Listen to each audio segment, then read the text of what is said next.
United States of America is the most successful nation the world has ever known. I think that's largely because we're the freest nation. Humans cannot reach their potential, cannot realize their dreams unless they're free. If prosperity were easy, everybody around the world would be prosperous. If freedom were easy, everybody around the world would be free. If security were easy, everybody around the world would be secure. They are not. None of this is going to be easy. But this is the United States of America. It takes an extraordinary effort. It takes extraordinary commitment. It takes extraordinary strength. The Valley Forge wasn't easy. Going to the moon wasn't easy. Settling the West wasn't easy.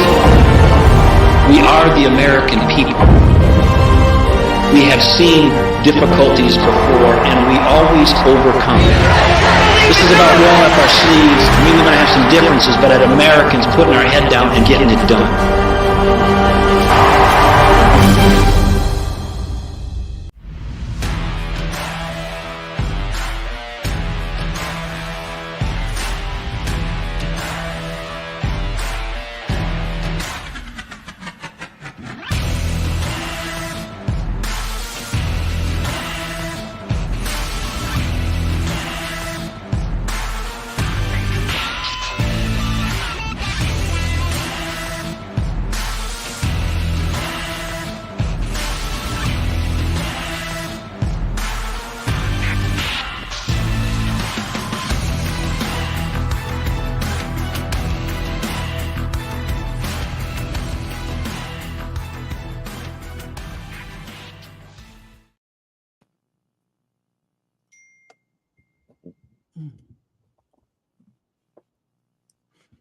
All right.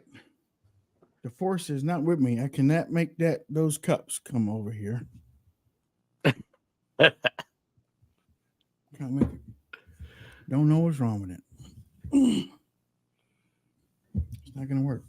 Welcome to the show, ladies and gentlemen. It is Wednesday, August 30th. We are live here on Red Voice Media Network. Don't forget, you can go to their website at redvoicemedia.com. You can check out their Rumble channel. Just type in Red Voice Media. Like always, you can go rumble.com/Red Voice Media. It's going to take you right to their page. I know I don't know why the C is there. The C is silent. Take it out. I don't need it. Let me introduce the Godfather Conservative Radio, Mr. Hutch Bailey Jr. Hello, ladies and gentlemen. It's our Wednesday. It's your Wednesday. Glad to be here. And Mr. J.R. Robinson. Hey, folks, thanks for tuning in. And as always, take a second, give a like, give a comment, give a share. Helps us beat the big tech algorithm. We can't do it without you. And if you are on Facebook, and if you are on Rumble, and if you are on Cozy, and if you are on Twitter, and if you are on Twitch, and if you are on YouTube, and if you're on Getter, click subscribe. Click subscribe. Let us know that you're listening. Add us to your podcast playlist. Okay. Add us to your pod. We've been doing this for about 12 years. Fort Worth. What's up, Fort Worth? Hey. Giddy up.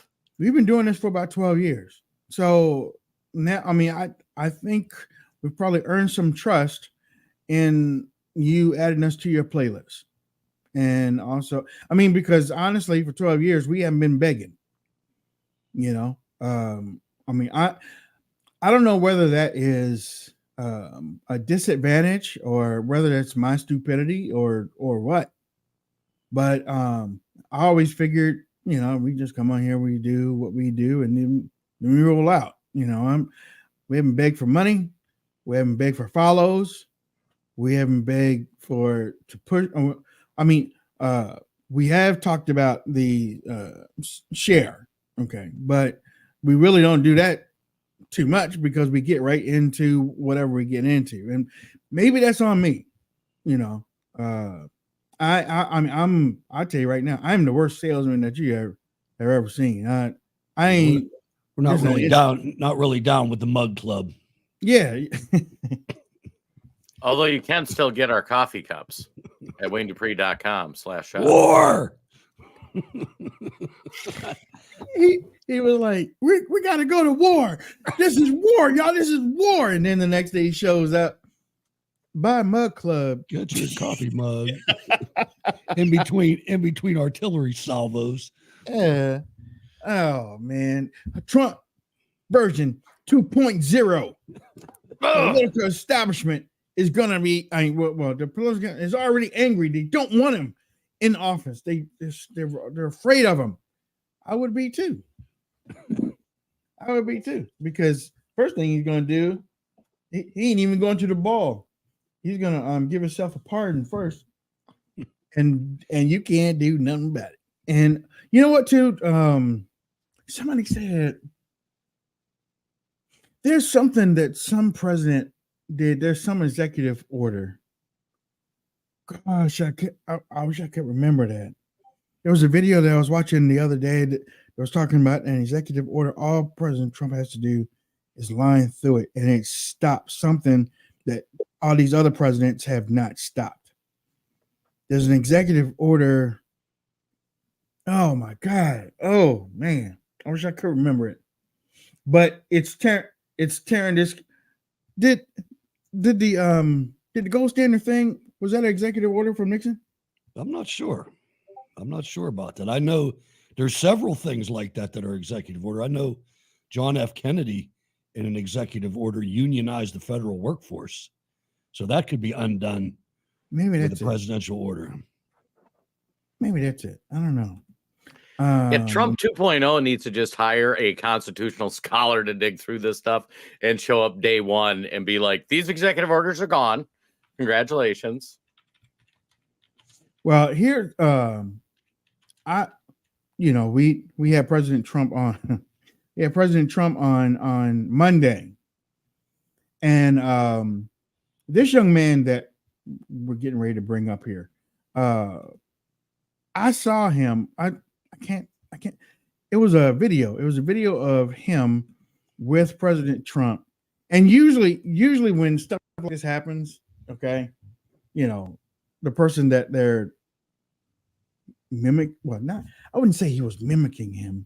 That's what Ron DeSantis does. He was impersonating in a good way, impersonating Donald Trump. And when I heard him, I was like, God darn it, that don't sound just like Donald Trump. And Donald Trump was like, oh, God darn, that sounds like me. When I was like, you know what, I got to find out who this young man is. And then when I saw who it was, I was like, okay, well, he follows me, so I'm just going to throw it out there. Hey, Sean, can you come on the show? Yeah, sure. So let me bring him on right now.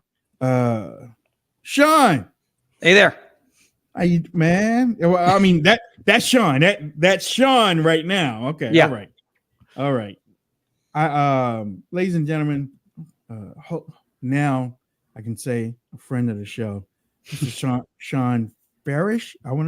You got it, Farish. Yeah, you pronounce it right. Everyone likes to say Farash. I'm like, whatever. It is what it is. You'll find it one way or the other. It is what it is. Probably the way. That's probably the way it used to be pronounced as Turkish ancestry. So I'm not going to say it's one way or the other, but no, I'm happy to be here, Wayne. Really excited. Thanks for the invite. Cool intro. Really loved it. Talking about, hey, geez, this guy sounds like Trump. It's pretty funny. People who see it for the first time, they start going, what? Is that AI? I get the AI accusation. Is that AI? It's not AI. It's just me. It's all good. And you know what, too? What was scaring me? Because I know when I booked you, I was like, okay, now President Trump is going to do his audio. So I was like, man, if you hear Sean, and we're going to hear Sean in a few minutes. But if you hear Sean, I was like, man, I hope they think of it like, I hope they know that's President Trump that's right there, because Sean has him down to a science. But Sean, how did you get into this? My favorite story. I actually told it at that Bedminster event where I was able to do it in front of him, which was ridiculous. It was kind of wild to actually be able to. Yeah. And everyone says to me in that video, they go, "Oh, you look so calm." I said, "Yeah, I looked." When I tell you I almost had a Biden in front of the Pope moment, it was close. It was I walked off the stage with a knot in my back. Like, oh man, that was insane. It was so great. I still watch the video and the handshake and tells me that it was good. But the origin story of it is by far one of my favorite stories to tell. It's a story I tell a lot. And really it started, I was selling DirecTV. It's a typical sales job. I was at a bowling event with other people who were selling at the same place. And we were bowling, and it was in the 2015, 2016 era. I would say it's probably mid 2016 at that time. I would maybe June of 2016. And someone throws, I always loved voices. I was always I went to school for radio. Sports radio was my thing. And, Mike and the Mad Dog, good afternoon, everybody, the whole thing. So I was always into Robin Williams and all that stuff, and voice actors, Mel Blanc, Looney Tunes, did all the voices. Long story short is, Trump has a funny voice, right? It's a very distinguishable voice. So why not try and just, he's getting popular at the moment with the politics. Why not just give it a whirl? So we're bowling, and a guy throws a strike. And I just looked at him. I said, "That was a fantastic throw. Look at that." The pins were all over the place, like an all-you-can-eat buffet after it seen Chris Christie, was incredible. At that point, I said Rosie O'Donnell because I didn't make fun of Chris Christie that much then. And so the guys, they're like, "Hey, that sounded like Trump."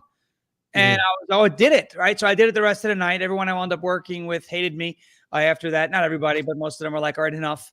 But I used to use that in the field when I was selling. I would get people who were getting ready to switch to DirecTV, and they would look at me, and it's that time of year, politically charged, and they would say, "Am I going to be able to get Fox News? It's the only real news." That's back when people trusted Fox. And so I would look them dead in the eye, and I would say, "Do I look like or sound like the type of person to take that away from you? We're not going to do that. It's going to be great. You're going to have a beautiful package."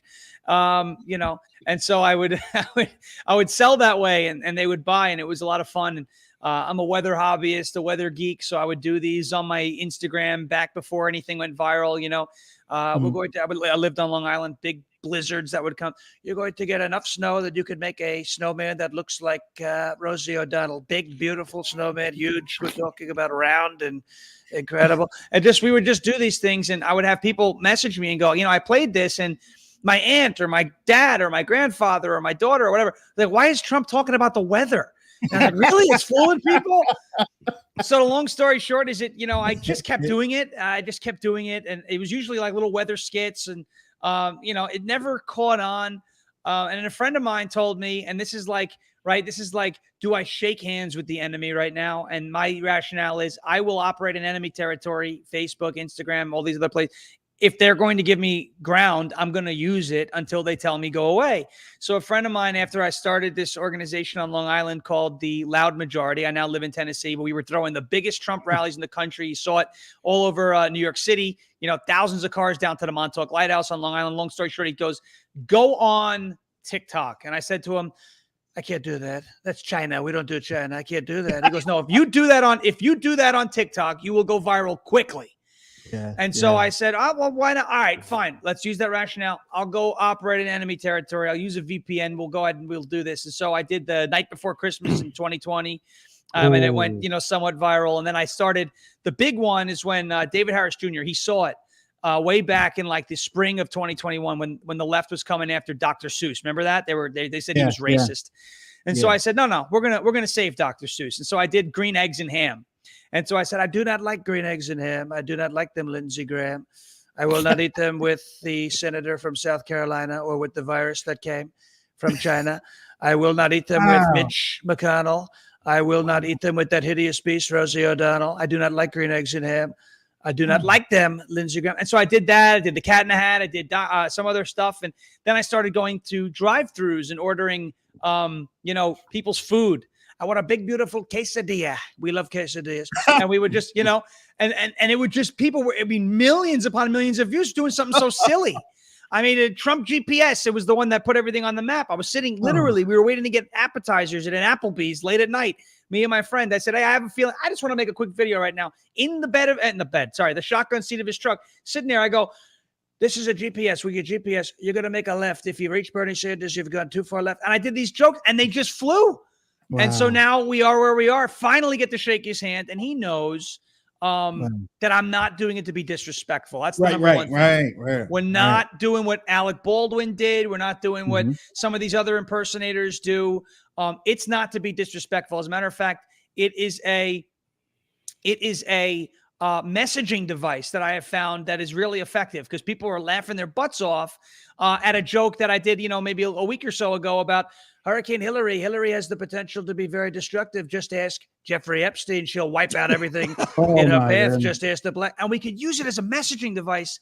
And even I get like liberals in the comments, right? They go, I hate Trump, but that was funny. Mission accomplished because now they're listening and now they're watching. And as long as they're not watching some of my other serious shows, they'll continue to listen and watch and have the red pills slowly administered.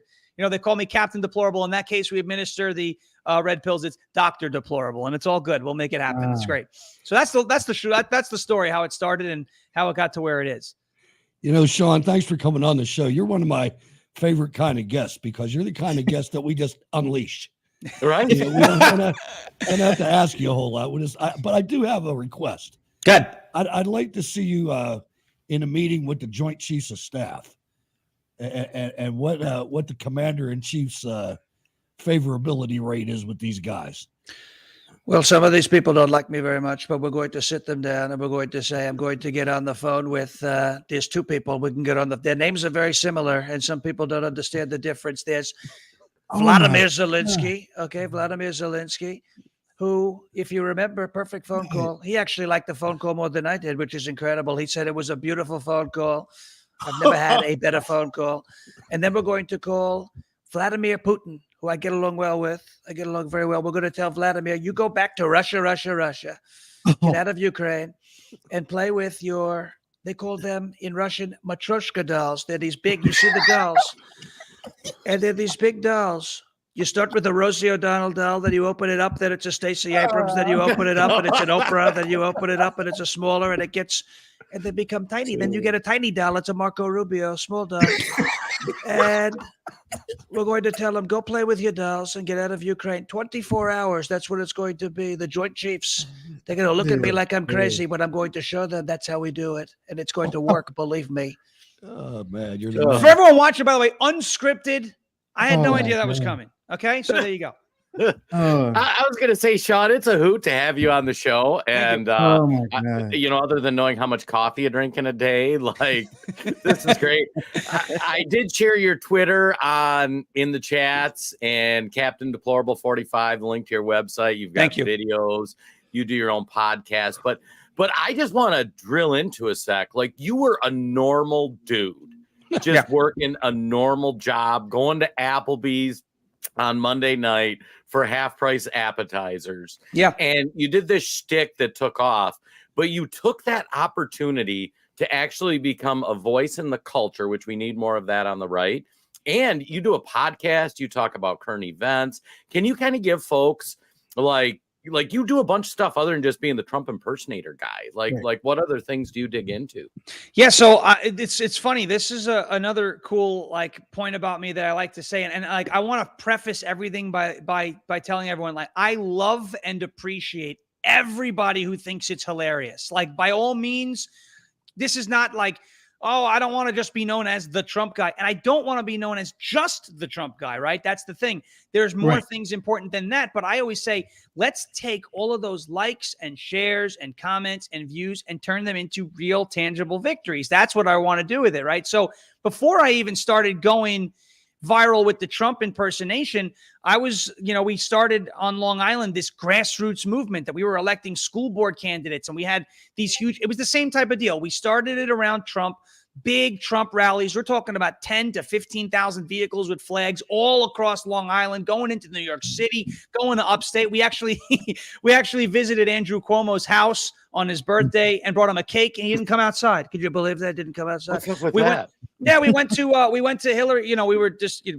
Hey, you locked us down. Now we're going to stand out here and you get to see us because we took a huge sign that said we identify as a group of 10 people or less because that was the rule. But there was like 600 people. And then we actually drove shortly to Hillary's house. And this was before it went viral. I took my bullhorn out and I said, Hillary, come out and say hello. I know this voice haunts you more than the name Monica Lewinsky. And people were like, you're going to die. And I'm like, no, I'm not. So it was really fun. But yeah, I do other things. And the reason why is like, hey, let's go watch this funny guy. But then realize that like the funny stuff that's out there, which I appreciate that everyone loves, is just a way to get people in to start talking about the issues. And so, you know, I do this podcast on LFA TV. It's on Rumble. It's called Ungoverned. We're Monday to Friday.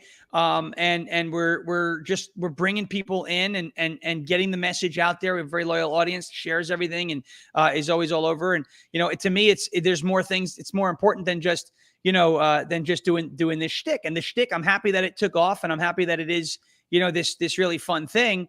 But at the end of the day, my goal is always activism, getting people involved, and turning all of these likes and these views and these followers. And, you know, if I did the mugshot video shortly earlier this week, the Mona Lisa mugshots, it's the Mona Lisa. It's beautiful.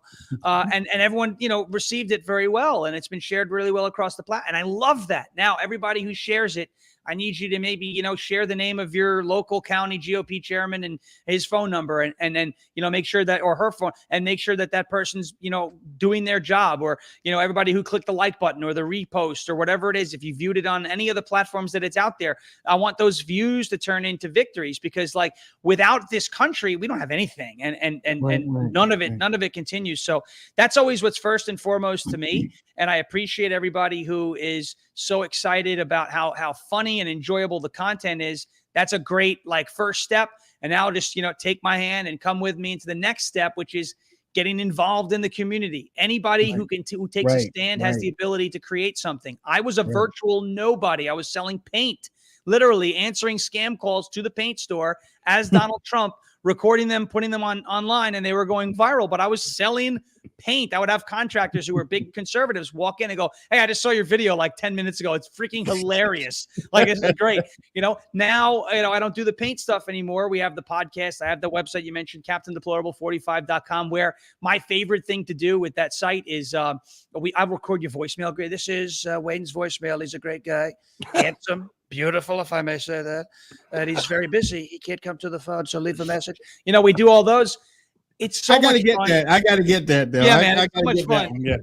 But like you said, J-Rob, it was about, for me, at the bottom of my heart, it's always about, let's save America, right? Let's keep this place and restore it back to what we know it can be, instead of where the left has taken it. And there's a cultural shift happening. A 7th grader just went viral yesterday for telling his teacher no. Okay. Right. I mean, folks, it's happening. And it's like, I talked about this today. Just harness that energy and just run with it. And don't worry about what the enemy says to you. Right. They don't matter. There's more of us than there are of them. And I want that to resonate. Have you noticed, because, you know, we've been talking about it for the past couple of weeks, but have you noticed, and thank you for speaking to the audience about that. Have you noticed the lack of, I don't know, but the lack of protests since January 6th? Because usually there are a lot of people. There was a march almost every weekend on DC, in the plaza, you know, on the Hill or whatnot. And you look overseas now and you see protests everywhere, but you don't see any protests here on the ground in Washington, D.C. What do you think about that? Yeah, I think January 6th was, and this is important because this is the reason why I was in Bedminster last Tuesday, getting the opportunity. We didn't know that was going to happen, but it was a January 6th fundraiser. This is something that I've been saying a lot on my show. I say it to friends all the time. I post about it. If you let them hijack the narrative over January 6th, that it was this rowdy insurrection, it was an attempt to overthrow the government, which is funny because, you know, there were no guns, or not, you know, there may have been a few, but this wasn't like this armed rebellion. It was literally a protest. You know, if you let them hijack that narrative, you are essentially letting them shred the First Amendment, your First Amendment rights. And they were doing this in the summer of 2020. There was I remember, I got to find it. It's out there. There was some number of health experts signed on to this statement about the Black Lives Matter protests in 2020, because everyone was sitting there going, what happened to George Floyd and then the protest, is the virus gone, right? And they said, no, the virus isn't gone, but racism is a virus too, and you should protest it, but don't protest opening up the country. So I'm sitting there going, Andrew Cuomo was my governor at that time. This is the smartest virus I've ever seen. It knows the difference between 10:59 p.m. and 11 p.m. It knows the difference between beer and root beer. It knows that if you're not eating food, you can get infected. It knows the difference between 6 feet and 5 feet. It knows a lot of different, those times. It knows now what your sign says, who to infect, Right. And it was something that we've seen. They've been trying to take away, they've been trying to demoralize conservatives, people on the right, from protesting for a long time, because they know that there are more conservatives, there are more patriots than there are of these liberals, crazy people. They just happen to be louder. And so that's why our movement sprouted up on Long Island and did that, was because we were like, no, there are actually more of us who feel this way, and we're going to show you. And we were always peaceful. But the January 6th thing was a way for the left to basically say, look, they're not actually peaceful, and they're so violent and rowdy. They actually tried to overthrow the country. And because of the involvement of federal institutions and things like that in January 6th, people are afraid of being entrapped now. My thing is, you don't have to be afraid of being entrapped. If you feel like you might be entrapped or you can't control yourself, then hey, maybe stay home and touch some grass and read some philosophy and kind of ground yourself a little bit. But like, it's really about self-control. I mean, we had groups of 10, 20, 30,000 protesting in New York on Long Island before the 2020 election. And, the SPLC put me on a list, and they said we were domestic terrorists, and I had elected officials calling me Timothy McVeigh, and we did nothing. I mean, we had Suffolk County Police, Nassau County Police saying, we've never had an issue with these guys. They're probably the best. They clean the park. They make sure they don't leave anything behind. So don't let that intimidate you, because there is a lack of protest and organization, because people are intimidated and they're afraid, and fear is the way they control the masses. I mean, one of my favorite movies, Star Wars, Grand Moff Tarkin and the Darth Death Star, fear will keep the local systems in line. They tell you that's exactly how they always rule. Don't be afraid. That's the point. No, you're absolutely right. And I'll tell you, almost all of these efforts are designed for people like us to take a knee. Don't take a knee, because if we take a knee, they win. Right. I wonder, Sean, if you notice, I'm a little older than you, but I've been watching this stuff for a long time. You look great, though. You look great. Thank you very much. But face for radio. I wonder if you can feel that. I feel a palpable feeling. I feel like we're watching the death of the deep state right in front of us. I don't think it's apparent yet to everybody, but they've stopped lying. They've started. They're in their death throes, I think, because they're coming there. They're not even trying to hide it anymore. They're trying to lock up their political opposition to keep themselves from being locked up. Yeah. And they're telling us that Trump's doing what they're doing. And I just wonder if you feel that, if you feel a difference this time than, say, 2 years ago. Definitely. And I think they're actually telling us that they're scared. There's a lot of evidence out there that think that they actually are telling us right now that they don't think they're going to win in 2024. Biden is looking for a long-term Ukraine funding system. And the only reason he's doing that is to make sure that, and this is what the article Daily Caller reported on. It said they don't want a future president to cut funding. Well, if they don't want a future president to cut funding, that means they don't think they're going to be they don't think they're going to be inaugurated or reelected again. Now, that could mean one of two things. That could mean they think they're going to get primaried or have to resign, or that another party, Donald Trump specifically, is going to take control of the White House and end the Ukraine war in 24 hours, as we just joked about before. You had Dan Goldman, who's a complete clown. Just a complete waste of space, an airhead and what you want to call him. But on August 13th, Gateway Pundit reported this. I talked about this today. Was that he said that the Hunter Biden plea deal wasn't necessarily to get him out of trouble now, but was to give him immunity against the quote unquote vindictive Trump. Well, how is Trump going to be vindictive? You're indicting him. You're telling me nobody's above the law. Do you not think it's going to work? Do you think he's going to wind up, as the next president of the United States? Is that what they're thinking? I think they're telling you that. I think also, like you just mentioned, the deep state they've come out of hiding. They're showing their true colors. They're telling people that, no, these aren't your kids. This is the public school system's kids. They're telling people that they will interfere in elections and lock up their political opponents and then point the finger at Trump and said he did it with Russia.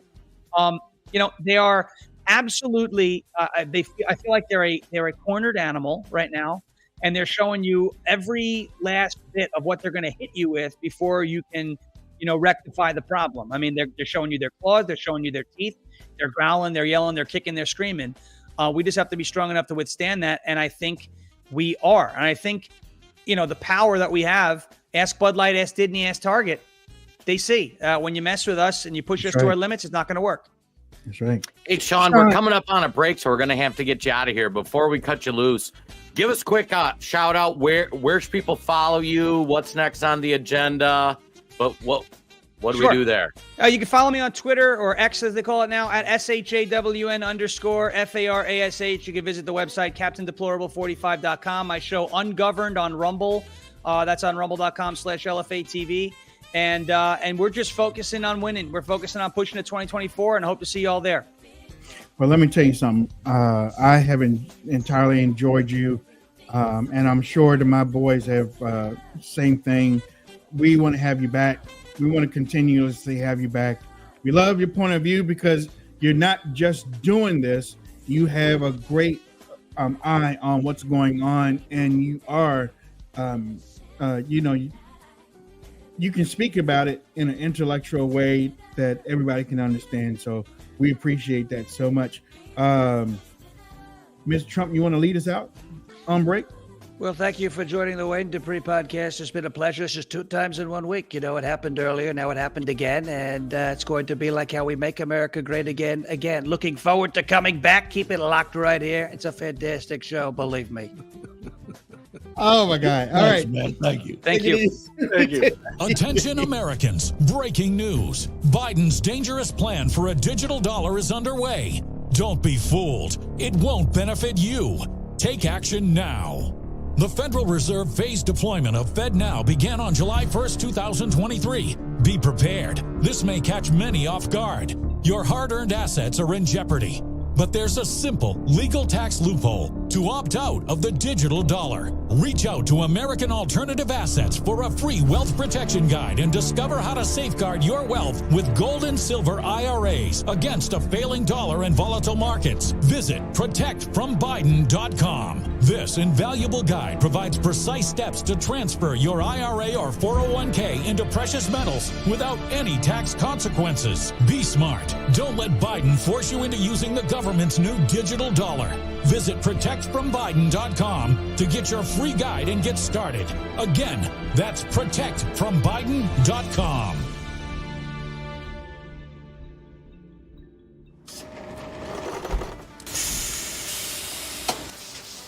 When I invented MyPillow, my passion was to help each and every one of you. And 20 years later, all of your support is what keeps us going. Because of you, we've been able to create thousands of USA jobs and help millions get the best sleep ever. To thank you, my employees and I are bringing you a limited edition MyPillow. The Giza Elegance MyPillow is made with my patented adjustable fill, the most amazing cotton, and a 2-inch pipe gusset. It has 4 custom loft levels, machine washable and dryable, and you get my 60-day money-back guarantee and 10-year warranty. Go to MyPillow.com or call the number on your screen. Use your promo code to get your limited edition 20th anniversary MyPillow queen size. Retails for $69.98, now only $19.98. That's right, get a queen size MyPillow for only $19.98. From all of us here at MyPillow, thanks America! Welcome back to the Wayne Dupree podcast, along with Jason Robinson and the Godfather of Conservative Radio, Mr. Hodge Baylor Jr. We're broadcasting on Red Voice Media. That was awesome. That was. I wish he would have had a little energy, though. He was kind of toned down. And what's crazy is I'm trying to work on the graphics and behind the scenes, so I'm listening to him do that. He sounds more like Trump listening than looking at him. I was like, God dirty. Donald Trump is back on the show. Like, oh my gosh. He looks like him too, though. I mean, his movements and stuff. Yeah. Right. Much better than DeSantis. Did you see what DeSantis? I don't know. There was a what's going on in Florida right now, and there's a tropical hurricane. I don't know if it's been downgraded or whatnot, but DeSantis was doing a press conference, and one of the first questions or the last questions was, excuse me, President Trump, who lives in the state, hasn't said anything about what's going on. What do you think about that? He's like, well, I don't have, I'm not going to worry about that right now. I'm going to do this. I was like, it sounds like a planted question. It's like, that's the governor up there. Donald Trump is not the governor. Donald Trump is probably in Bedminster right now. He's taking care of business. So why in the world would you come up with a question like that? That's stupid. That's silly. That's silly. When you see the establishment doing this stuff, either the media or these operatives, it's just it's like you see the marionette strings and you can't unsee it. Hutch says that all the time. Like you just can't unsee it. Because it's a hard thing to handle, man. Once you get it, it's like nothing looks the same anymore. Right. The whole narrative is skewed. When you have Fox News come out and say after DeSantis wins the debate last night, he's closing the gap with Trump. None of that's true. No, it's not true. No, it's not true. Well, and we've had a multitude of guests on too, and I would, if we had a little more time, and next time we have him on, I'm going to ask Sean, because Sean, he is a grassroots guy. Like he literally is working on getting people elected to the school boards. He's the type of people we talk about that we need more of: young, energetic, funny, but he actually does the work. And everybody we've had on the show understands without President Trump, we have a 0% chance in 2024. I mean, that's just the facts. And them trying to prop up DeSantis or Romney or whatever, any of these clowns. I saw a good analogy about that just today, getting ready for today's show. The GOP wants 2014 back. Yep. Yeah. And that's what you look at those people on that debate stage. That was 2014. Yeah. Except for Ramaswamy, they're talking in George W. Bush language and expecting it to work. It's never going to work again, GOP. Never. It's over. Yeah, I tweeted out earlier today. It was like, when I made that vow in 2016, I wasn't playing. I'm serious as a heart attack and 2 strokes following. I am never, ever, ever voting for an establishment candidate ever again. Ever. They've ruined the discourse in this country. Yeah, they really have. They've been complicit in the destruction of America. All you people that are up there right now, with the possible exception of about 10%. Well, and it's interesting because the country is designed to survive in balance. We have checks and balance in government. We have, you have the right and the left, and one side runs the country for a while. The other side runs the country for a while. But our side quit fighting back at some point the last 10, 15 years. And without the right pushing back, the left just loses their goddamn mind. And that's what we're living in right now. And it was because the political right said, we make more money when we get close but lose. And frankly, the worse the left makes the country, the better it is for us financially, because we drum up more business in, campaign donations or whatnot. Yeah. I mean, they don't want to fix the country. The establishment Republicans do not want to fix the country. I was just looking at something just a few minutes ago. I don't know. And I think this was a shot at the bow to President Trump, but it wasn't for President Trump. Giuliani was slapped with a fine by the judge in Georgia, a defamation lawsuit, a 6-figure fine. Think of that. Let's see. Ordered him to pay. Let's see. How accompanied by his 57-page memorandum opinion, sanctions for Giuliani's discovery violation, smacking him with a $43,000 fine, plus ordering him to pay $89,000 for plaintiff's attorney fees. That's lawfare right there. That's lawfare. Right. For a total of just under $133,000, a figure which is accruing interest since July for the attorney fees in September for the fine. And the order keeps getting worse for Giuliani, issuing a default judgment against defendant Rudy Giuliani on his liability for plaintiff's defamation, intentional infliction of emotional distress, civil conspiracy, and punitive damage claims, meaning that legally he is deemed to have lost the lawsuit.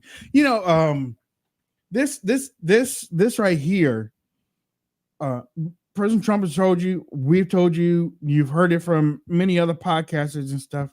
They are coming after you. Okay. They are coming after you. Financially. Yes. And you're talking about America's mayor. You remember his picture was everywhere. America's mayor. And I thought he was going to be presidential nominee. Yeah. Right. At the time, I really did. He probably could have. He was too late. And now you have him up on a wanted poster or type of, well, not wanted, but a mugshot. Now you have him on a mugshot, getting all these legal bills and stuff. He's not going to be able to take care of this. You know what I'm saying? I'm like, wow, this is real. This is not playtime. I got to give a shout out to Hutch too. I always joke that like Hutch says stuff and I like have my little Hutch list where I write things down and like look into it. And I'm serious about that. But he had talked about after the Bush-Gore election, how Democrats increased their spending on lawyers. And if you go track that, it's remarkable how much they have weaponized just the lawyers and law firms. So, and really, you look at just real quick, you look at what's happening with Donald Trump right now. And I know they would love to convict him, but that's not the ultimate goal. Right. This is lawfare. This is to form public opinion. This is to turn people against Donald Trump using all these made up things, these charges that are all garbage. They're all garbage. We know that. Everybody knows that. I don't know what we're going to do if they put him in jail. I guarantee you one thing, it's not going to just be nothing. Exactly. Ladies and gentlemen, coming to the stage, a friend of mine for a while. We used to have him on a lot. Yeah. And I'm glad we're finally able to bring him back. He is, I was saying earlier in the week, if you want somebody that's in the know, or you always want to know, you always want to know somebody that is in the know, that knows something that they can kind of give you some information. Hey, such and such. Well, don't say anything. Yeah. You know that's not your real daddy. No, I'm kidding. But let me bring on Mr. Tony Schaefer. What's up, T? Hey guys, good to be on. Thanks for having me. Ladies and gentlemen, Mr. Tony Schaefer. He is he's, as I said, he's a man with a plan, a man that knows what he is talking about. And we can continue from the other day.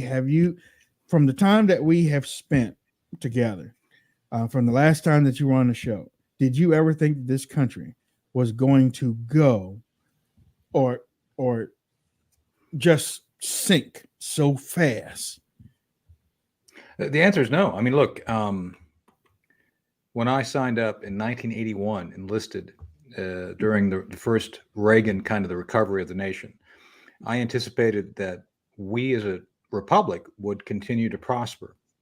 And it was the 90s, I think, where things under the Clinton administration, and you guys were just talking about lawyers. Look, that's when the Clintons started putting operatives into the infrastructure, into, like Lois Lerner, all these folks, James Comey, all these folks got it kind of working their way through. They embedded folks, and of course, they started looking at legal ways to upend the process of the republic. And I get so fed up, Wayne, when they call it a democracy. We don't have a democracy. We are not a democracy.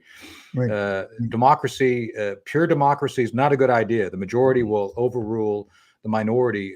It will create all sorts of havoc.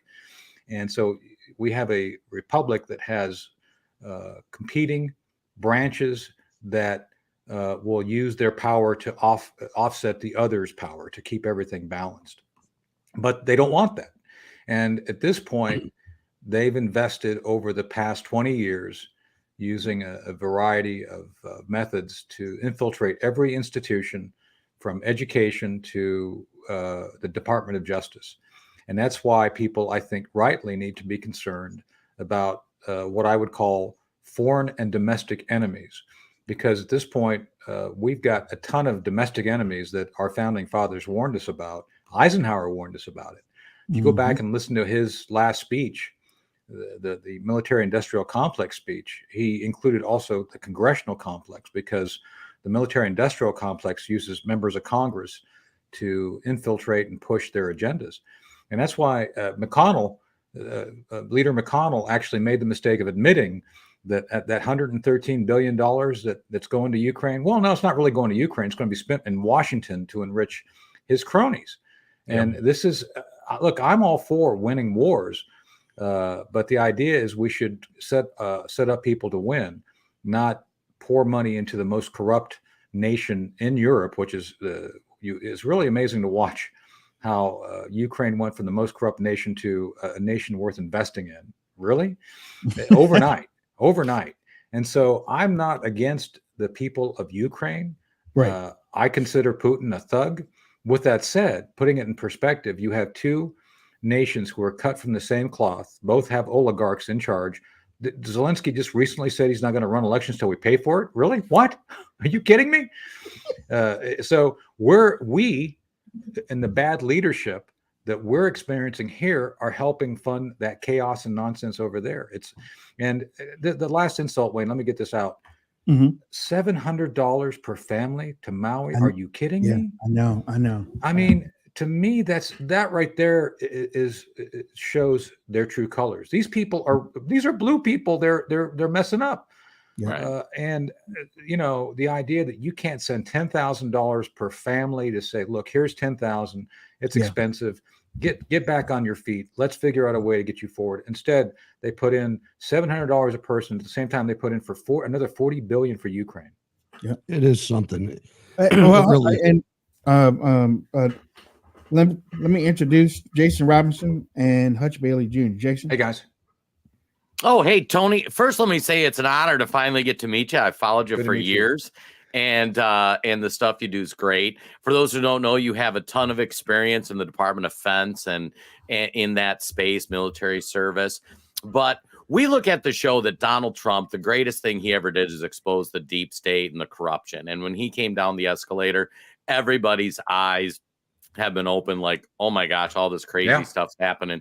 So as you look at that time frame, like 2016 through today, what's been the most shocking thing that you've seen that the establishment has done? And I know it's a long list, but I just always was curious, like, what was that moment where Tony goes, holy shit, this is really bad? Well, I think the Mike Flynn thing should have been an eye-opener for everybody, because they weaponized the DOJ against Mike and then rolled right into the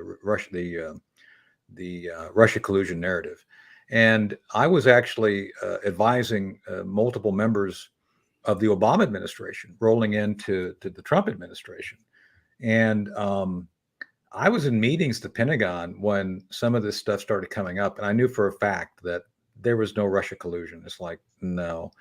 And if you guys recall, and you can Google this, when Trump tweeted out in March, I think it was March 4th or 5th, sometime early the first week of March, when he tweeted out he'd been wiretapped, and everybody went nuts. He's crazy. It's like, no. And I morning, I think. Yeah, I went on Fox that morning. As a matter of fact, they sent me a car.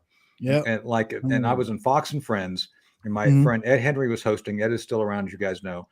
And I went on and I said, it's absolutely correct. And everybody was shocked. I mean, Ed Henry told me later that they were yelling at him, yelling in his ear, trying to get me to shut up. And I said, wow. I said, no, this is absolutely correct. By this time, Trump's been given access to all the intelligence collection methods that are available to him in the administration. He's probably going back and looking at what was going on during the transition. And he's probably well aware of the fact that they were trying to spy on his campaign. And it was all about Obama doing it. I called it Soviet level wrongdoing. You guys can Google it. The audience can Google it. Tony Schaefer, Soviet level wrongdoing. And for better or for worse, Fox has left that interview up. And I said, we're going to come to find it's all completely fake. And everybody thought I was nuts. Everybody thought that I was just, trying to support Trump, which I fundamentally, I guess I was, since I was speaking the truth about what I knew. Right. But it was that point on, I knew something was really wrong. I knew that there was corruption. I mean, look, I'm a whistleblower. I had to do, as a matter of fact, 18 years ago today was the first hearing on something called Able Danger, where we started talking about the fact that the U.S. government had prior knowledge of the 9/11 hijackers. And I knew then that things were bad. I just didn't know they were to the level of bad that we saw over the last 4 years. And again, Trump, I think, helped open up a lot of people's eyes to how bad it really is. Colonel, my name's Hutch Bailey Jr. Hey, Thanks Hutch. for coming on the show. Thank you. I know it's been a long time since you've been on the program and the culture's changed a little bit. Could you let the audience know your preferred pronouns? Apocalypse now. It's on my Twitter or X. Thank you. Just wanted to get that out of the way. I love the smell of napalm in the morning. It all goes together. The neatest thing is I also enlisted in 1981. That's great. So I'm a Cold Warrior myself. Me I just too, got out after 35 years. But you beat me. I did 30 and a half. So there you go. I did 33 and a half. I'm not gonna lie. I only did 8. So I'm watching the debate, the Republican debate the other day. We spoke about this earlier before you came on. And it looked to me, other than Ramaswamy, it looked to me that everybody else wanted it to be 2014 again. I could never understand how many people. I want to know your thoughts about this too. When two things came around, when the Russia thing came around, I couldn't believe. I told Wayne, I said, "There's no way the people of America are going to believe that the biggest communist on the planet is backing the biggest capitalist on the planet. Right. That's not possible." Right. And they fell for it anyway. Now the second thing I wondered if you thought about was this idea that the two Slavic countries, Ukraine and Russia, just look at the order of battle. There's no way that Ukraine ever stood a chance against Russia. There was never a chance. And people bought it. Our party is supporting this. What are your thoughts on the whole thing, sir? So on the latter issue first, Dave Petraeus was on talking about how he's convinced somehow they're going to be able to take Crimea back. It's like, what? I know. They haven't breached the first line of defense. And Russia gave you Crimea. Yeah, Right. I was talking, I was on with Judge Napolitano early talking about this. I said, look, if you want to know how they should have done what they wanted to do, which is breach the Russian lines and at least cause sufficient casualties to bleed the Russians out to make the Russians stop, which they didn't do. I said, talk to Doug McGregor. Doug has done this in the desert. Yeah. They did it very well. It's like, so whoever's advising them is advising them badly. And this is the other thing too. And again, I always have to caveat this because, by the way, just for you all to know, and this is a public statement, I've refused to do any media for either the Russians or Ukraine. I'm always getting calls to do media. It's like, no, until the war is over, I'm not even going to give either side any potential to take my words out of context. Right. And so I refused all those interviews. But with that said, the fact that this administration refuses to accept the fundamental foundation for the Russian grievances has resulted in a completely lopsided concept that, Ukraine can win. It's like, no, they can't. And they're not. It's all a numbers game at this point. And until we recognize that the Russians have the perception that they need basically a boundary around Russia to protect their nation. And this is why. Mongols, 1237. Ottoman Empire, 1570. Sweden, 1708. The French, Napoleon, 1812.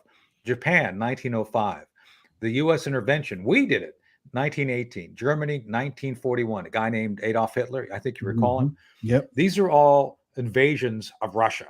So the Russians have a fundamental paranoia that you have to manage. I'm a Reagan guy. I'm still friends and mentors with a lot of the Reagan guys. Reagan understood that. Reagan managed their paranoia. You must make a friend of paranoia, to quote Colonel Kurtz in a very obtuse way. regarding how you manage the Russian perception of reality, and you have to manage their perception.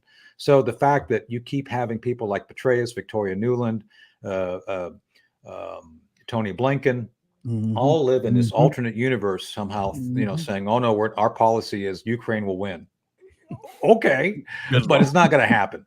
And I think that's what makes this thing such a travesty. And I feel the pain, and I feel sorry for the people of Ukraine who are caught in the middle of this 21st century woke goes to war episode that the Biden administration is trying to drive. Well, something that we have been talking about ever since this whole thing started was where, like, you remember when the Russian tanks were lined outside and they weren't moving there anywhere, and CNN said they all ran out of gas. It's all over. I mean, the Russian army is about a week from surrendering, and they're Putin is dying of a cancer, and he doesn't have that long. And it's like, with all the money that 150 billion dollars, and I always thought that Americans wanted a return on investment. They're not going to get any return on investment with this at all. What's your view on that? Well, I think that Biden is compromised, and I think anything that Biden can do to push our needed military resources to Ukraine and then not replace them. Think about this. Biden has sold all of our strategic oil reserves to China. He's doing things right now that would degrade our ability to fight an actual fight in the Pacific if we needed to do something. We have raided all of our wartime global stocks to support Ukraine. Biden's admitted to this. I think the Pentagon's alluded to it. And the issue is, to me, why is Biden making such horrific choices, which will, again, not, to your point, not return any return on our investment? And say Ukraine wins, then what? What are we going to do? One of the most dangerous courses of action. Say for example, let's set aside the reality. Let's pretend that Jake Sullivan and Victoria Nuland are correct. That somehow, by some miracle, within the next 2 weeks, Ukraine's going to take over Crimea, and they're going to basically crash Putin's government. That Putin's going to go into exile. It's going to be chaos.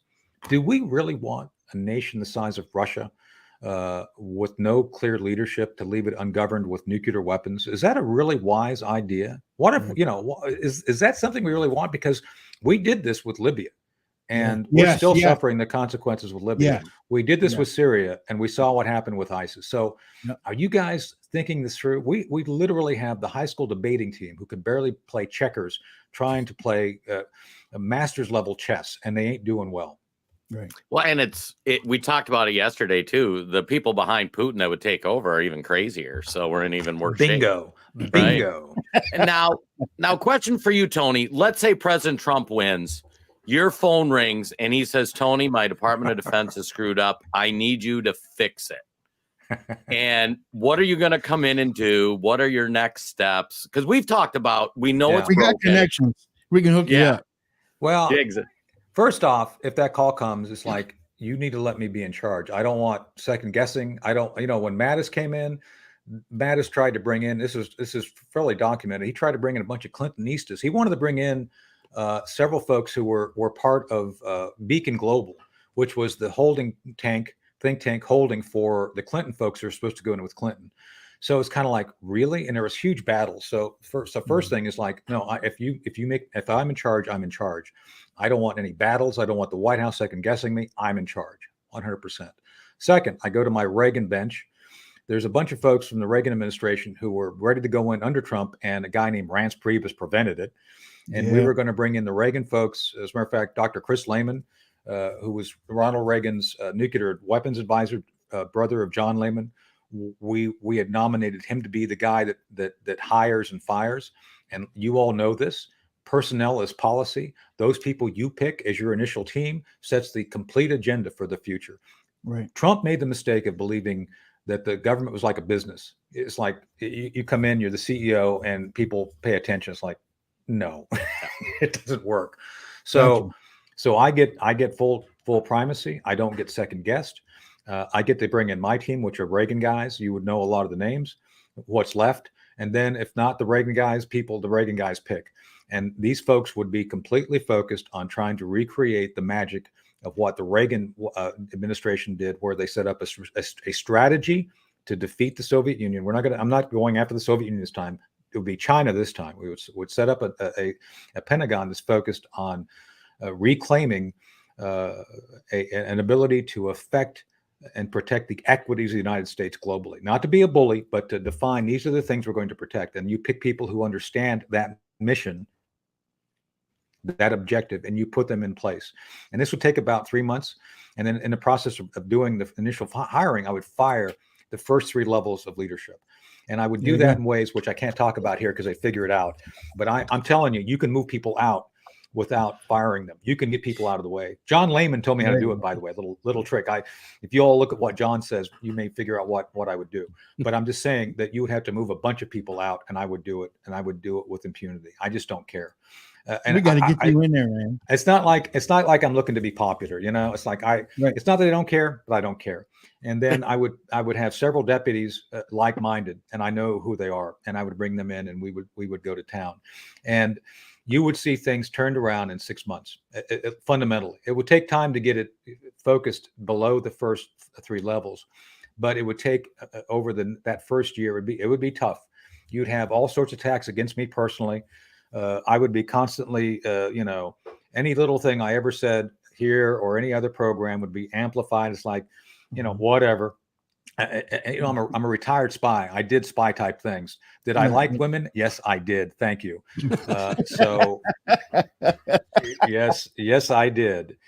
And did I do things in combat that I, giving full body massages to female sergeants in combat? Well, I think the Pentagon tends to frown on that. It is what it is. So what can I say? But I'm just telling you that would be the course of action that I would take if I were asked to do something. So love it. All right, so I got a little confused as the order there, but I'll pick this up real quick. You could do it real easily, Colonel. You need about a battalion of MPs though that are on your side. Then you bring them all in a room. You put the letters all in front of your letters there, and they open the envelope, and there's a resignation letter. You can either fight it or not, But anyway, I really hope that somebody does that, because one of the things that really soured me was the behavior of 4-star General Mark Milley. I mean, I'll tell you, I always thought, from being a private E1 to being the most senior warrant officer in the battalion, in the group, that the military would always come in favor of the Constitution. And to watch that is the single worst thing that I've ever seen, and that includes Iraq, Afghanistan, and everything else. Milley's action was so much worse than any of that. What can we do to root that out? That's not firing. That has to be worse. Milley is a product of the progressive policies that have ruled hiring and promotions within DoD. Think about this for a second. How many victories have we had over the past 20 years? 0. Right. And how many promotions have we had during that time? Ungodly numbers. Ungodly. So we have set up a system where any officer is measured by measures of performance, not measures of effectiveness. You can create performance standards which are completely detached from the reality which we live in. Things like, did you wear high heels on Gay and Lesbian Recognition Day? You didn't. Well, geez, we're going to have to mark you down because you don't understand diversity. I'm serious. I'm completely serious here. You're not going along with the program, so we're going to mark you down. And people aren't rated and complimented based on their ability to achieve specific military missions. The DoD's mission is to kill people and break things. That's it. That's what it's designed to do. It's what it does very well. Does it do some other things peripherally, like do aid and build things back? Yeah, we can. It's something that we do, but it's not our primary mission. And when you take that away as our primary focus and you start making it into a social petri dish, Mark Milley's rise to the top. And who doesn't want to see Mark Milley parading around in a skirt and high heels? I know I do. I'm looking forward to that when he retires. So, but with that said, that's why we have the problem we do. We have leadership who are not committed to the primary mission of protecting the American people and protecting the Constitution. So, well, look, I told you, man comes with intellectual information breakdown, and he delivered, man. Man, I love you, man. I mean, well, it's great to join you guys. I love talking about this stuff. You know? All right. It's fun. My God. Okay, well, here's the deal. Welcome back, and Good to be here. we look to bring you on again and keep you real close on our list, because you are a treasure. Oh, thank you. Believe that. Thanks, Wayne. You are a treasure. Good seeing you. How can we? So londoncenter.org or projectsentinel.com, and we have our Thought to Action YouTube page where we do stuff. As a matter of fact, I'm going to do a taping right now of my radio show on America Out Loud Network. It's called The Hard Truth, not the soft truth, the hard truth. We're not a Biden friendly station, just saying. So, but but check us out there, and I'll look forward to being back with you guys real soon. Sorry, take care. All right. Thanks, sir. Ladies and gentlemen, we're going to take a break. Mr. Tony Schaefer, check him out on social media. We're here on the Red Voice Media Network. God bless. We'll be right back. Attention Americans, breaking news. Biden's dangerous plan for a digital dollar is underway. Don't be fooled. It won't benefit you. Take action now. The Federal Reserve phased deployment of FedNow began on July 1st, 2023. Be prepared. This may catch many off guard. Your hard-earned assets are in jeopardy. But there's a simple legal tax loophole to opt out of the digital dollar. Reach out to American Alternative Assets for a free wealth protection guide and discover how to safeguard your wealth with gold and silver IRAs against a failing dollar and volatile markets. Visit protectfrombiden.com. This invaluable guide provides precise steps to transfer your IRA or 401k into precious metals without any tax consequences. Be smart. Don't let Biden force you into using the government's new digital dollar. Visit protectfrombiden.com to get your free guide and get started. Again, that's protectfrombiden.com.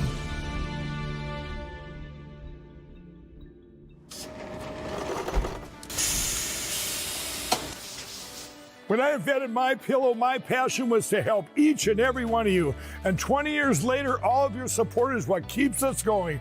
Because of you, we've been able to create thousands of USA jobs and help millions get the best sleep ever. To thank you, my employees and I are bringing you a limited edition MyPillow. The Giza Elegance MyPillow is made with my patented adjustable fill, the most amazing cotton, and a 2-inch pipe gusset. It has 4 custom loft levels, machine washable and dryable, and you get my 60-day money-back guarantee and 10-year warranty. Go to mypillow.com or call the number on your screen. Use your promo code to get your limited edition 20th anniversary MyPillow queen size. Retails for $69.98, now only $19.98. That's right, get a queen size MyPillow for only $19.98. From all of us here at MyPillow, thanks America! Welcome back to the show, ladies and gentlemen. Hutch Bailey Jr., Jason Robinson, and myself, Wayne Dupree, here on the Wayne Dupree podcast, broadcasting on redvoicemedia.com. Look, I was thinking while Tony was talking, I was like, man, we've been having some good interviews, man. We've been having I felt kind of bad. I felt kind of bad when he said, I refused all interviews talking about Ukraine. I was like, oh, damn, I just talked about Ukraine. I was going to say, I was just reflecting with the wife, like the last 2-3 weeks. I mean, President Trump, obviously, but I mean, Schaefer and Liz Harrington. And it's just, it's awesome. And I hope our viewers really appreciate those folks, and supporting the show helps us bring those folks on. And tomorrow, Colonel Rob Maness will be on the show. Oh, I love Rob. He'll be joining us along with Roy Groh of the new federal state of China. That's old. So wow. Okay. So basically, a lot of the people that have come on, and we haven't talked to them behind the scenes. I just asked for the interviews, but if you notice, they're telling you what we've been telling you for the last year. I was like, spooky. You know what time it is. Get them all in the room. Get them in the room. Get some guys with guns. Yep. I was going to say that was what I was dying to ask him that question, because that's the Hutch Bailey Jr. plan. Maybe Exactly. Hutch Bailey Jr. should be in charge of that when President Trump. Yeah. wins. Hey. Yeah. There you go. If I do, I'll be wearing civilian clothes. No, I mean, you look at the disservice that they've done against their nation. Right. You know, you look at an officer's basic existence. It starts with an oath of office. I mean, at the very first day, you have an oath of office. You swear to God that you are going to defend the Constitution, and then to openly and blatantly not do it on camera in an election year after J6. I mean, you've got to be kidding me. Well, and Tony hit, I mean, he said two things that really struck me that I think get lost in the conversation. The first is that our military and Department of Defense, they kill people and they break stuff. Stop. And then the second thing where he said that like every mission we take in that endeavor needs to be, here's the goal, here's the start point, here's the stop point, and this is what winning looks like. And we've lost all that in our military. It's crazy. We've even lost more than that, because there's a step before one bullet gets fired, and that's Congress declares war. Right. That's one thing that I'm going to guess that I would disagree with Tony about. I think that we have to get back to that, because right now we have a dysfunctional Congress when it comes to war. When it comes to killing people, these people walk around like they have nothing to do with it. They blame it all on George W. Bush. They blame it all on Obama. No, the whole government has to be in on it, or we don't do it. That's number one. And the other thing is the military, especially the higher rank you are, prided itself in that we have a lot tougher rules for us than there are for citizens. And to let people get away with these guys, look at the parade of generals that basically undermine their commander-in-chief, starting with Mattis and McMaster and all of them. Mm-hmm. You know, it's not, we got to get that back. We have to get a disciplined officer corps back. The non-commissioned officer corps will follow. We briefly talked about the situation in Florida. So a video just popped across my news desk. I'm getting ready to play it because Democrats are now saying that they want to tie funding for Ukraine to FEMA for. Senator Scott is demanding an immediate vote, as you know, on disaster aid in the Senate next week. He says, quote, Biden and politicians in Washington have been playing games with FEMA's disaster relief fund and insisting that this critical domestic aid be tied aid for Ukraine to foreign aid for Ukraine. We demand that Congress does what's right for American families, starting with ensuring our federal government has all the resources it needs to show up after disasters now and in the future.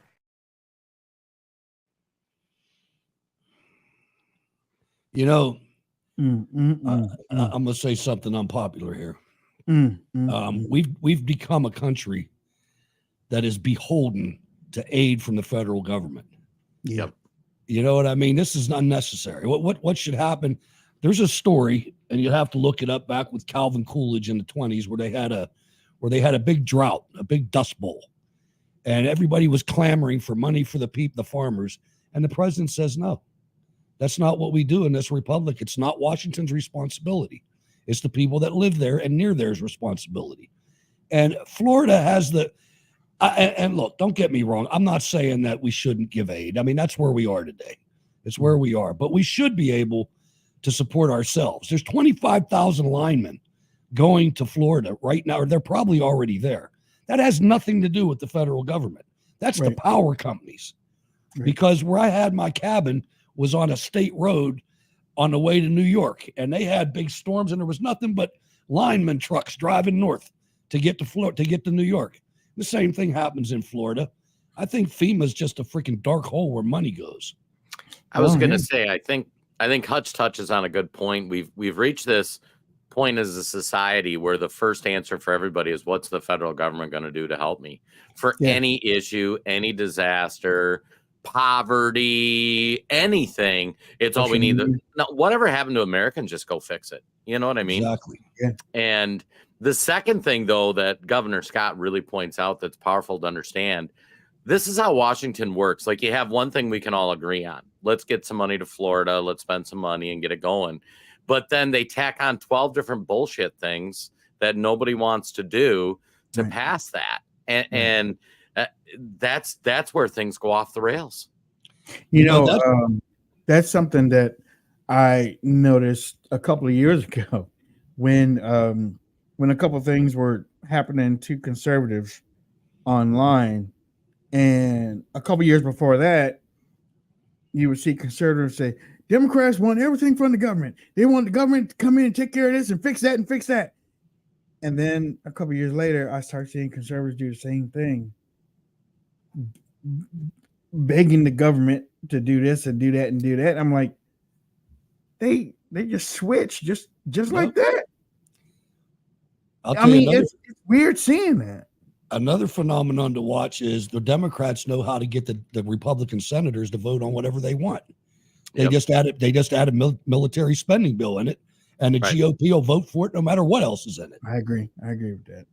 Yeah. That's funny, because even if you look in Trump's first term, as much as we love President Trump, he was getting all sorts of stuff on his desk that were approved by the House and Senate, where it's like, here's this one thing you want, and we're going to slap on 12 other things that we don't want.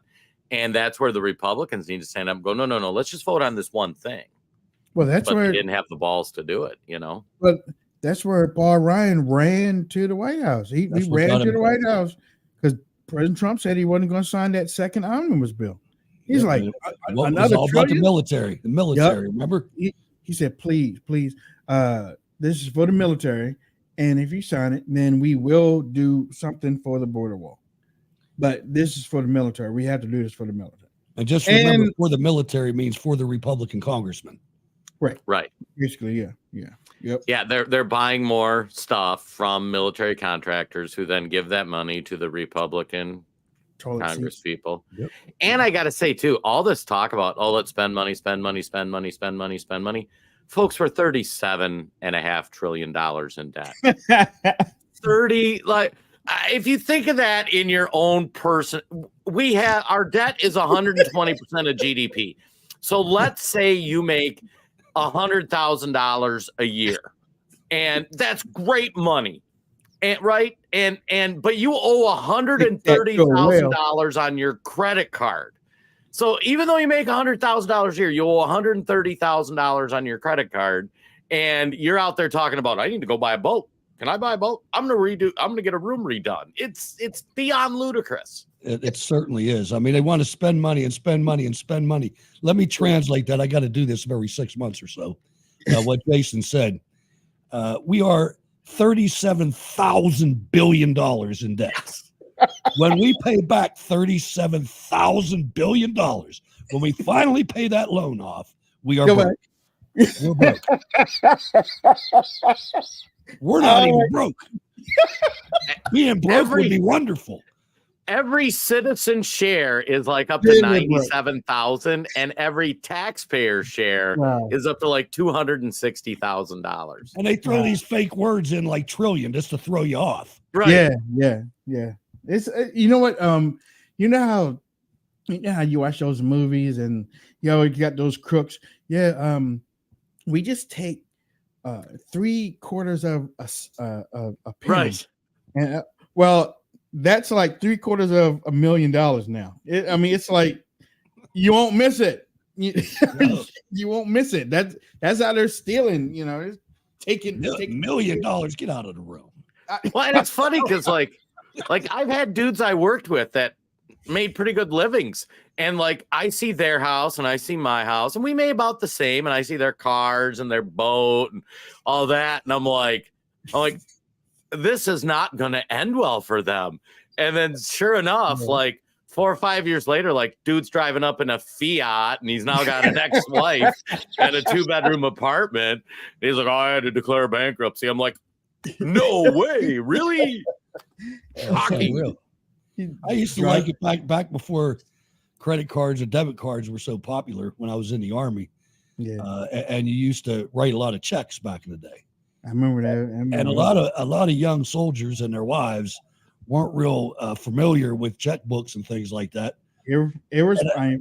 Financial irresponsibility. Yeah, I mean, and they just didn't know. And the lady's like, your check bounced. What do you mean? I got like 75 more checks in this book. Yep. And they would embarrass you too. They would stamp your ID card. Yeah. Oh, right. They would stamp your ID card. You're not allowed to cash checks on base. Shoot, I remember we were told that in basic training is that the guy got his first checkbook, had never been anywhere. Young dude, he got his first checkbook. He went, bought all types of stuff. They arrested him too. He didn't, he really didn't understand. But he was like, he said, as long as I thought I had money, as long as I had checks. Right. That's basically what he said. As I thought I had money. And then we had a senior master sergeant. Do you remember? I don't know whether this happened to you. We got to a point where everybody got an American Express card for travel. Yeah, for travel. We didn't have American Express, but we had travel cards. Yeah, we couldn't use it. Right. But you could only use it for travel. Okay. Mm-hmm. Best thing since sliced bread if you treated it right. They told us, like, if you treated it right, okay, but it's not for leisure. No. Stupid senior master sergeant that had been in for a good 18, 19 years. Son of a biscuit went down and got him all fully loaded BMW or something like that. And they had real high credit limits. Yeah, real high. Yes. Like $20,000, $40,000. Yeah. Put it on the American Express card. They busted him down to an airman. They busted that senior master sergeant down to an airman. He's like, you should have known better than this. Mm-hmm. What kind of idiot thinks they can do that? There's two things you don't do in the military. I saw the same thing happen to an E7. There's two things you don't do. You don't falsify your travel, and you don't mess with the credit card. Those two things will get you locked up no matter what party you're in. Yeah. But they were good because before that, I had one of them chump change credit cards. It had like $1,200 limit or something, and I was up to about $950, something like that, $1,000. So I had to pick those raggedy motels. With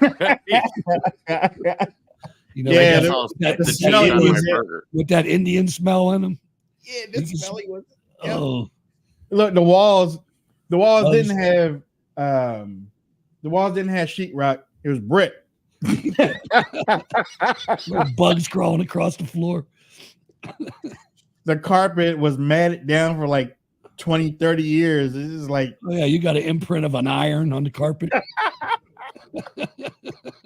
Quality lodgings, boys. I remember that. I went to sleep in one of those one night, and I was feeling bad. I took a Sudafed. No. I took a Sudafed, and you know what Sudafed does? Sudafed dries up your nose. Dries your nose. Yep. Well, I happened to turn on the heat in the room. I woke up like 2 a.m. It all dried out. Don't I all dried out. I couldn't. I had to run get water and splash water up my nose and everything. I all dried out. But oh well. Those are the tales of the military. Let's see. Let's did I play that? Did I play that? Yeah, I did. No, I got another one real quick. President Trump. Let's see. Oh, is that the one he just dropped last night? No, it looked like he just dropped one just an hour ago. Oh, maybe. Yeah, hold on. Let me make sure. What are y'all seeing out there right now? While I check, I saw a nice win. The District of Columbia settled a class action lawsuit, filed by 6 gun owners who were arrested in our nation's capital for violating gun control laws that have since been struck down by the courts, agreeing to pay millions of dollars to the plaintiffs and their attorneys for infringing on their Second Amendment rights. I hope that gets too expensive for these people to keep doing. You'd think. It's interesting. Two things I saw that I would encourage people to say. Tucker Carlson interviewed Viktor Orban, like great interview, only about 30 minutes. And he gives one of the more sobering reminders. And I mean, he's from that part of the world, so he understands more than anybody is about what's happening in Russia, Ukraine, that sort of thing. So I'd encourage that. The other thing, though, is be ready. Come Thursday, Friday, we're about to have something big drop. And the reason is, well, here's the reason. This Biden corruption stuff, like his fake emails, you have the prosecutor they wanted fired, is coming out, and it's starting to get shared on like Twitter, that kind of thing. And the mainstream media is starting to have to address it. I mean, right now they've got him, National Archives is getting them, whatever it is, 5,000 emails that he used from pseudonyms as vice presidents. There's emails back and forth with Hunter Biden and his team where they're specifically saying, we want to know exactly who you're going to talk to. And they're claiming in video interviews that, like, yeah, we talked to Joe Biden. And so anytime that happens, be ready for something else to drop. So I'm going to call it like Thursday, Friday, because otherwise, if they don't change it going into the weekend, all these news programs are going to have to talk about it. So they need something to steal the headline cycle. Orange, yellow, green. Oh no, no, that. No, I can't. I'm not finding it. I'm not the other finding thing it. that's happening is the thing in Michigan's starting to unravel. That whole Michigan Muskegon County thing. There's like hard evidence. There's like the police went to people's houses on the unregistered voters, and there are no arrests. I mean, this is getting interesting. I never thought. I thought it would be done by now. I thought, Americans get tired of stuff so quickly. We're just gonna suck this election theft off like nothing happened, and they're gonna do it to us again. But there was people that persisted in some of these states. Even Carrie Lake, like, she's still going. People are like, she's crazy. She's like, no, they stole my election. She's going to trial now too. Right? She got to win the other day. Yep. Donald Trump yesterday said that he likes Vivek, or could see Vivek as a VP, as his VP. Who was it? Glenn Beck had something to say about Ask question. You said that you weren't going, but you would be watching the debate for a vice president. Have you thought of Vice President Ramaswamy? Well, I think he's great. Look, anybody that said I'm the best president in a generation, I don't know, you'll have to define generation, but it's a long time. And he said it a couple of times, and he said it in 100 years. So I have to like a guy like that. I can't get upset with him. But he's a smart guy. He's a young guy. He's got a lot of talent. He's a very, very intelligent person. He's got good energy, and he could be in some form of something. I tell you, I think he'd be very good. I think he's very good. I think he's really just. Our set looked a whole lot better than Glenn Beck's, by the way. Beck runs off a teleprompter now. I know.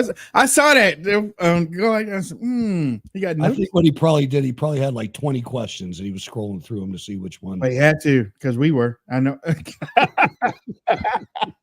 Oh my goodness. Okay. We got to get ready to go. Tomorrow is our Friday, your Thursday. We broadcast Monday, Tuesday, Wednesday, Thursday. Well, why don't we do a Friday? Because we want y'all. You got to take a day off. You got to pull yourself together. Politics should be at a water's edge. I don't know if y'all heard that one before. Don't live it. Okay. I know we're in trouble. I know our country's in trouble. But you can't burn yourself out. Because if you burn yourself out, who's going to be there to fight? So, you got to pull yourself. You're right. And who's on the left? Tucker Carlson said this really well the other day. The people on the left live by themselves.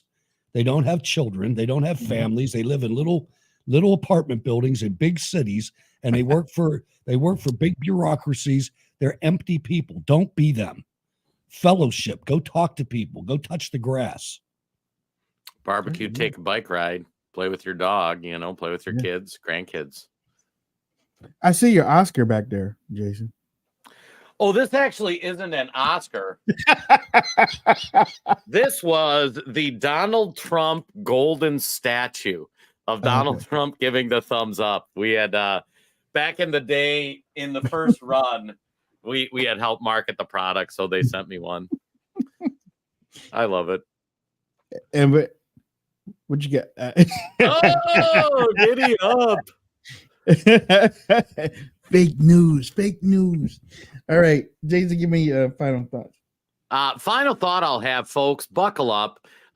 Sir Isaac Newton said, "For every reaction, there's an equal, or every action, there's an equal and opposite reaction." The left and the establishment have gone too far. Regular Americans are going to rise up and take back the country. Just be ready. I think you're right. I think you're absolutely right about that. Just to keep you on your toes, there's a CBS report out there that says Donald Trump is considering not showing up for his Georgia arraignment. So I saw that. That could get interesting. It said that he really doesn't have to, right? But the lawyers are trying to work it out so that it doesn't have to. So, but the way that the headline looked, there's like, he's planning to skip that thing, It's like, wait a minute, hold on, y'all. Oh yeah, hold on. Okay, Red Voice Media,